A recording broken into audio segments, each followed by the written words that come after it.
शिवा भैया का हाल चाल बा? हाँ हाँ सब ठीक बा।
ए लड़की। जी शिवा कहाँ है? भैया घर पे नहीं खे बाड़न। अच्छा तो तुम उसकी बहन हो? जी। बहुत खूबसूरत हो, बहुत खूबसूरत। और मैं हूँ खूबसूरती का रसिया। I like it, I like it. शालू, रउआ के हैं? कुछ काम बा यहाँ? ओह आप समझा, आप हैं शिवा की माई। वेरी गुड, बहुत अच्छा। वैसे आपने बिटिया बहुत खूबसूरत पैदा की है। तू अंदर जो। वैसे मुझे यहाँ नहीं आना चाहिए था, अपने ऑफिसर को भेजना चाहिए था। लेकिन अब सोच रहा हूँ कि मैंने यहाँ आकर कोई गलती नहीं की। अब तो यहाँ बार बार आना ही पड़ेगा। कारण का कारण से आए यहाँ? कारण अपने बिगड़ैल और रंगबाज बेटा शिवा से पूछना। आजकल वो अपने आप को बहुत बहादुर बनता फिर रहा है, अपने आप को लोगों की नजरों में हीरो साबित करता है। कल उसने जो कांड किया है, बस के यात्रियों के साथ जो दुर्व्यवहार किया है, जो उनके साथ मारपीट की है और उन्हें लूटने की कोशिश की है, इसके चलते उसको जेल की हवा खानी पड़ सकती है। भलाई इसी में है, उसको समझा दो कि लोगों के सामने अपनी झूठी बहादुरी ना दिखाए। समझी? समझा देना उसको।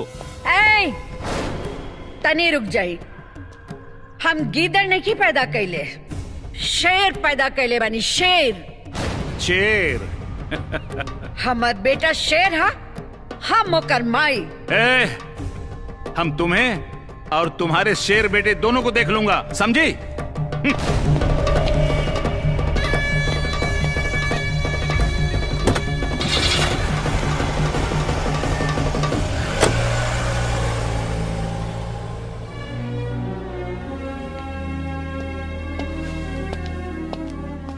अरे माई, ते इतना खिसियाइल का है बड़े? केहू कुछ कहा का? भैया अभी अभी वो पुलिस वाला आयल रहल, अपन नाम कोनो डीएसपी राठौड़ बतावत रहल। का? हाँ, तोहरा बारे में नसीहत देवे आयल रहल कि तू अपन बहादुरी के परचम ना लहराव।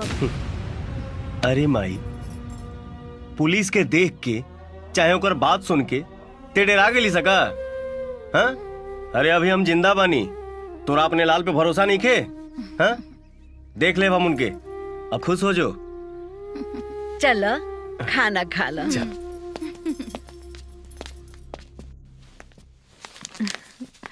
Namaste, sir. This is my synopsis on impact of Buddha's teachings on Indian culture and spirituality. Okay. Have a look, sir. Oh very good. मुझे बहुत खुशी है कि तुम एक अच्छी स्टूडेंट साबित हो रही हो। इसीलिए तुम्हारी सहायता के लिए मैंने एक व्यक्ति नियुक्त किया है जो मेरा शिष्य है और revival of ancient Nalanda university पर काम कर रहा है। वो तुम्हारी थीसिस पूरी करने में मदद करेगा। तुम उसे नहीं जानती।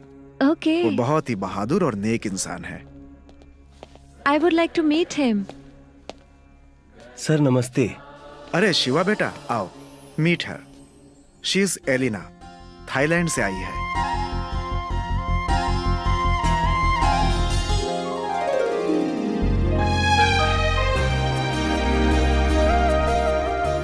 अरे तुम लोग एक दूसरे को ऐसे क्या देख रहे हो? क्या तुम लोग एक दूसरे को जानते हो पहले से? हम लोग एक दूसरे से मिल चुके हैं। Really, he's a very brave young man, sir. क्या मतलब? हम बताओ तनी सर, कल दोपहर में ही पहाड़ पे चढ़ के फोटो खींचे गई रहली। अचानक इनकर पैर फिसल गई। He saved my life. ओह, इन्होंने मुझे बचाया। अच्छा। तुमने ऐसे मौके पर बचा लिया, मुझे तुम पर गर्व है। मगर तुम्हें कल से एलिना के लिए और भी काम करना है।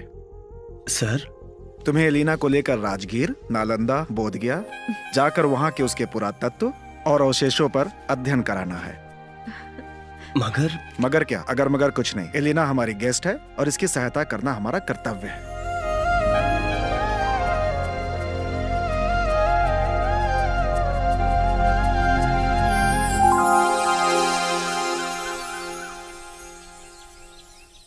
आइए मैम, ये देखिए, बुद्धम शरणम गच्छामि।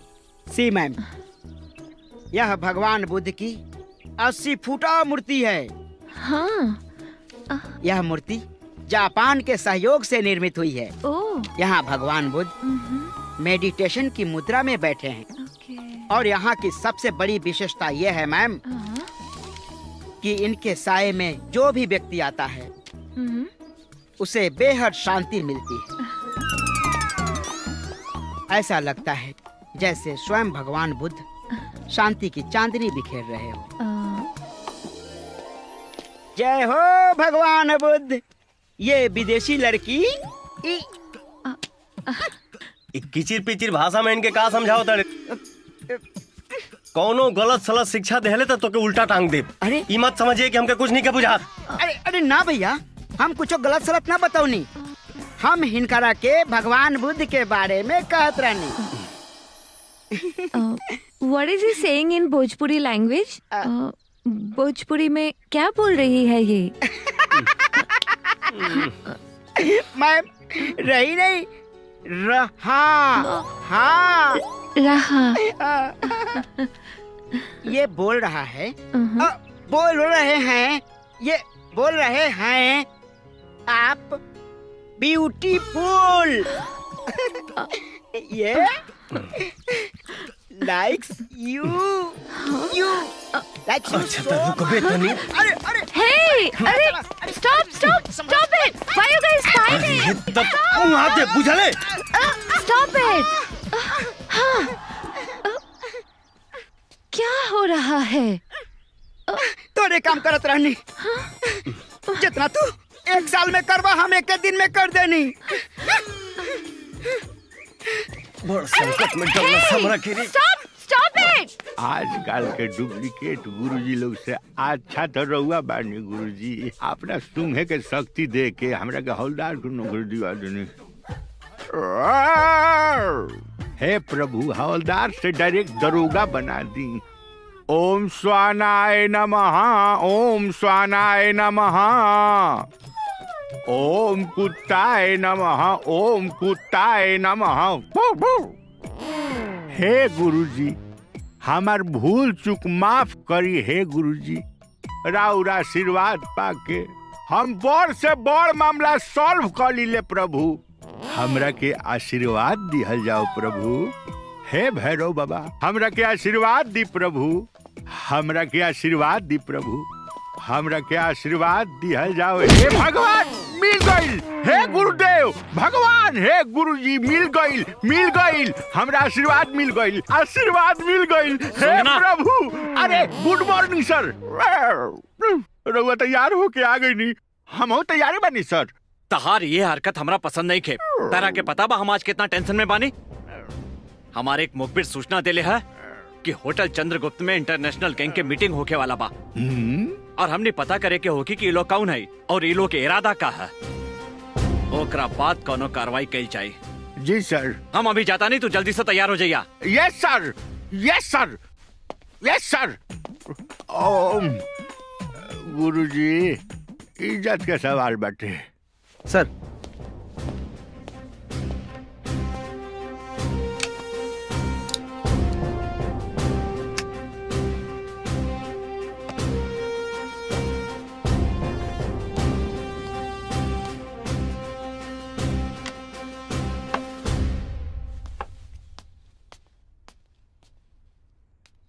हाय हाय, हम बर्बाद हो गए नी, लुट गए नी। इंस्पेक्टर साहब, हमरा पे दया करा, हमरा पे दया करा इंस्पेक्टर साहब। ओहो, फिर तू आ गई लू। तोरा के कितना समझे नहीं है कि फिजूल के हमारा पास टाइम नहीं खे। चल जा यहाँ से। अरे साहब, ये फजूल के कहा, ई ता असूल के बात बा। हमार बोकरी जाने कहाँ हिरा गइल बिया, राम जाने वो कुछ खैले होई कि ना। ए साहब, हम ना जाने के कहाँ कहाँ ढूंढनी, वो हमके ना मिलल। यही से तो रउआ लगे रपट लिखावे आ गई नी। हम पहले से बहुत टेंशन में बानी। हम सुगना से कह दे कि तोहार बकरी ढूंढ के पहुंचा देवल जाए। हाँ? ए साहब, बोकरी हमार बिया, ढूंढने के और जाई, रउआ के ही ढूंढने के पड़ी। हाँ, हम तोहार बकरी ढूंढी, ये हमार काम बाकी रह गई बा। बकरी कहीं और ढूंढने की जरूरत नहीं के। हमरा आँख में आँख डाल के देखा, बकरी मिल जाई। अरे पकला कही अरे दरोगा बाबू, साला, अरे हे भगवान, अरे हट मोटे। साहब, गोबरे गणेश रह गई है। बे जल्दी जल्दी खोदो, बे जल्दी जल्दी खोद। चल कालू, इधर आके खोद, खोद खोद जल्दी। बे जल्दी जल्दी हाथ चला, अबे जल्दी जल्दी हाथ चलाओ। चल चल काम कर, आज सारा काम आज ही खत्म करना है।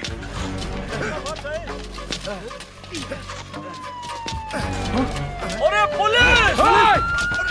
छुप जाओ जल्दी जल्दी छुप जाओ। डैनियल, छुपने की कोई जरूरत नहीं है, बाहर आ जाओ। मैं डीएसपी राठौर हूँ, डायना मैडम के काम से आया हूँ। तुमसे कुछ जरूरी बात करनी है, बाहर आ जाओ। अरे राठौर साहब आए, चलो छुपने की जरूरत नहीं है, बाहर आ जाओ। अपने ही आदमी हो और अपने काम पर लग जाओ। नमस्ते साहब। राठौर साहब, मुझे लगा कोई दूसरा पुलिस वाला है। डैनियल, तुम अपना काम चालू रखो, और हाँ, एक बात का ख्याल रखना कि एक काम 2-3 रात में पूरा हो जाना चाहिए। आप बेफिक्र रहें राठौर साहब, ये काम मैं फटाफट निपटा दूंगा। वेरी गुड, चलो मैं चलता हूँ। ओके ओके।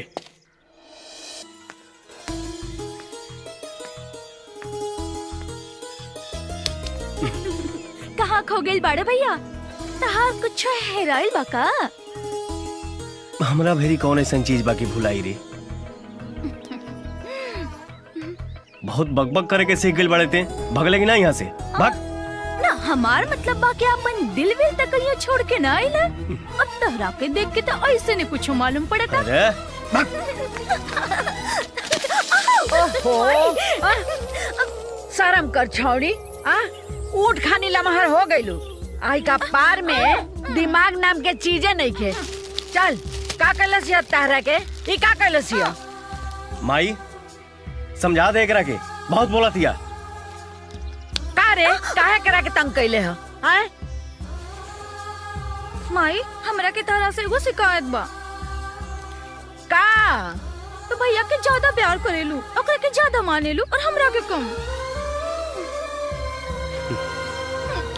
ए बेटा, ऐसन बात तो सपनों में मत सोची हा। हमरा खातिर तो तू ही दोनों हमरा आँख के तारा हुआ।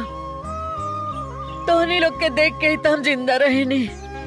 तोहर बाबूजी तो कब के हमके अकेला छोड़ के चल गए। अब तू ही दोनों जाने तो हमार सहारा बाड़ा। बस कर माई, हम सब कुछ बर्दाश्त कर सकीला, बाकी अपना माई की आंख में आंसू ना। तू लोग खुश रहो बस।